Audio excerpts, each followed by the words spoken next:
Mayor Towndale, thank you so much for joining us, for making the trip across the river and down the river to Watertown. Welcome. Thank you. Thank you for having me. It's really a pleasure to be here and joining you. So I want to get to the heart of your draw to public service. What inspired you to serve your community?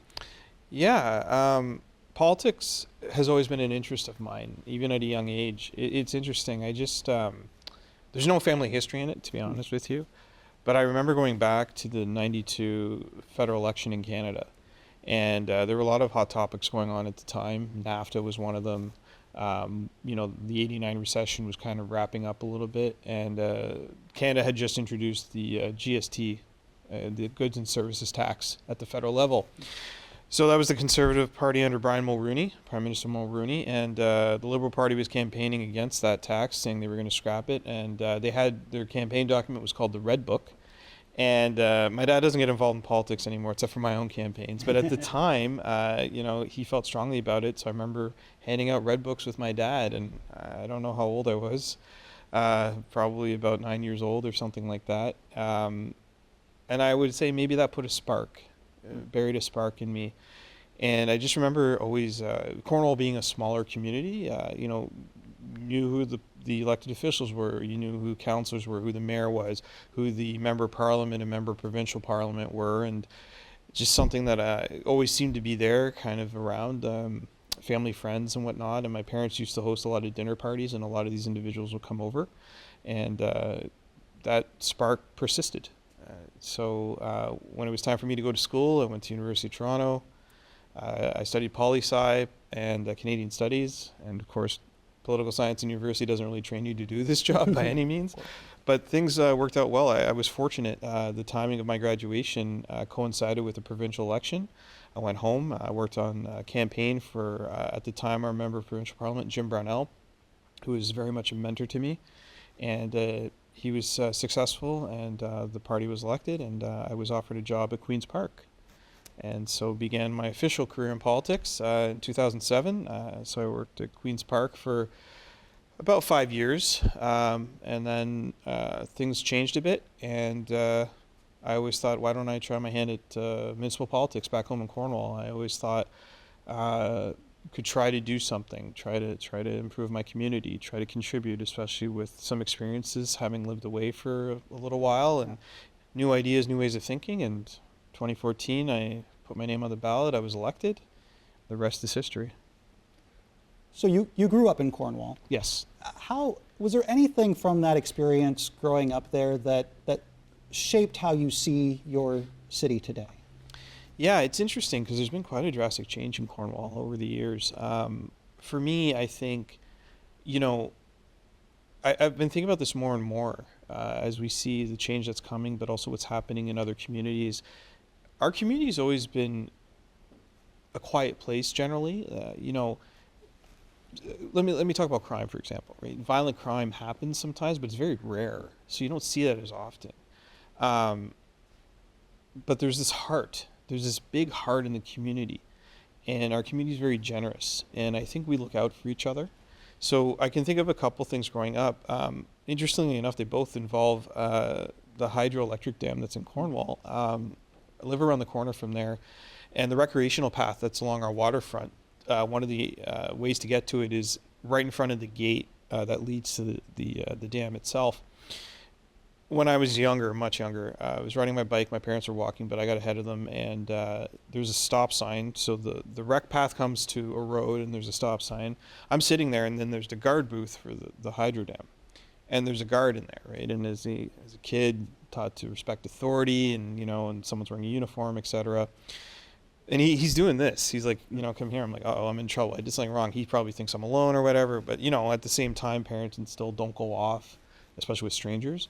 So I waited for them to catch up, and then finally he came over, and it was funny because he handed me, I kid you not, a toy balloon. He had made a dog out of it, a toy dog balloon, and like you see like clowns make, right? And he did this. I don't even know where he got a balloon from, really. And he said he wanted to give me that because I had stopped at the stop sign. A lot of people just go right through it, so he wanted to kind of reward good behavior, and that was like, oh, that's really nice. But again, a few years later, when they had one of the open houses at the hydro dam, they had some of the equipment out, like you could go on the scissor lifts and things like that. And I'm like, oh, we'll do the tour and I'll come back after, and I'll try out one of the lifts. I want to see what that's like. But by the time the tour was done and we came out, they had put them all away and they were done. And as a kid, when you're disappointed, well, you cry. That happens, right? So I started crying, and a worker came over and said, oh, what happened? What's wrong? And I talked about it, and he's like, I'll take you up. So he brought it back out and took me up, and, it was really kind of him. He didn't have to do that, and just making that effort. So I think, those are two very simple stories, but I think what it illustrates is that people step in, they're willing to help each other. They're willing to when they see something wrong or they see something they want to recognize, they do that. So there's like this friendliness, even from people you don't know, because those were two strangers trying to be nice. And that persists today, I think, in a big way in Cornwall. And certainly I think that's part of the reason that I'm proud to be the mayor of Cornwall, and I'm proud of my community.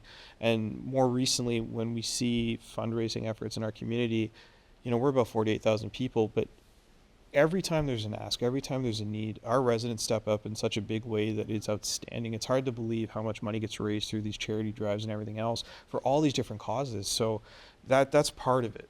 There's just this big heart in Cornwall. Yeah. Community with a lot of heart. So when you're not busy with policy discussions, daily operations of city business, how do you spend your free time when you find free time? Try to sleep. No, yeah. That's important too. Yeah. I find relaxing is a really good way to have downtime. Sometimes it's as simple as just catching up on TV shows that maybe you don't have time to watch, playing board games. If there's a chance to go somewhere, maybe sitting by the water and relaxing with that, with family and friends especially. I think one thing that's been challenging is, unfortunately, I don't get a lot of free time with friends anymore and family. So if there's the ability to spend time with them, even if it's just very quiet, not doing anything, that's great. I used to spend more time running and cycling. I have to get back to that. I have to be honest. I'm a little negligent in that regard. But certainly anything that's quieter in general really appeals to me right now. Just because it's this kind of job, even in smaller communities, it's very busy, it's very go, go, go. So when you can kind of tune out a little bit, it makes a big difference. I think for a lot of maybe Americans and probably Canadians, when they think of Cornwall, the hydro dam immediately comes to mind, obviously. The city has a bit of an industrial past, like so many of the small communities up and down the river.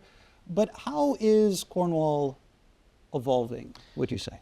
Yeah, I mean, thank you for that. We certainly have an industrial past. One thing that may be of interest to people, especially here in the United States, I don't know how well known this is, but the first industrial application of the light bulb was in Cornwall, and Thomas Edison himself came to Cornwall to oversee the installation of that, and that was what was in the weave shed area of town. The weave shed, of course, being a large facility manufacturing textiles. During World War II, they made a lot of the Commonwealth uniforms in Cornwall for the military.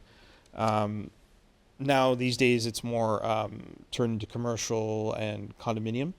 But, at one time, and I say this, and it's tongue-in-cheek, but it's more or less true, you name it, it was made in Cornwall. We've made everything from, like I mentioned, uniforms to paper. Pfizer had a facility in Cornwall. Levi's jeans were made in Cornwall at one time. Paint, all kinds of things. If you want to get even further down the rabbit hole, mustard gas, let's be honest.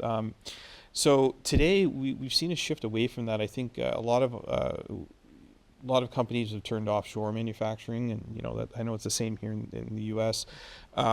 So what's come in to fill that void is distribution and logistics in a big way. Walmart is actually our major employer in Cornwall. They have two large distribution centers, the superstore and a fleet for the transportation of goods. All in all, they employ about 2,500 people in my community. So we have a great relationship with Walmart Canada, obviously a subsidiary of Walmart US. We've also seen a shift into food production as well. We have a couple companies that make food and actually do export to the United States in a big way, including some of the private label brands that are at grocery stores down here. So we've seen this interesting shift from more industrial, where it's kind of if I, be blunt, some of it dirty industrial to a more cleaner manufacturing or sustainable manufacturing in a sense. Because when we look at production and requirements, things like food, so pork products and bacon are processed in Cornwall. Demand for that is always high. That's not going away, right? And then that's Alamel, and then Leclerc cookies, Biscuit Leclerc, which is a company from Quebec, still family Familiar, owned. yes. Yeah, they make some of their products in Cornwall, and so those things aren't going away either. And then there's a lot of other niche industries in Cornwall. It's been an interesting transition for us because we've also seen a lot of the industry that was in Cornwall was along the waterfront, using the water for production, or manufacturing, or generation of power, or even transportation, shipping. Right now, we're seeing the St. Lawrence cleaning itself. It's recovering, and there have been investments recently. The province just announced an investment yesterday in Cornwall for more remediation of the St. Lawrence. But certainly, we're seeing fishing recover, and there are fishing derbies being hosted in Cornwall, and the water's clean enough that you can eat the fish you catch, whereas maybe go back even 50 years ago, that may not have been the case. So it's an interesting transition for us. So we're seeing that change, and we are the hub in the area. It's not just Cornwall on its own. The United Counties of ST&G, Akwesasne, and also Northern New York. A lot of individuals from all of these regions come into Cornwall for their day-to-day needs. So we've seen that transition into sustaining the local area as well.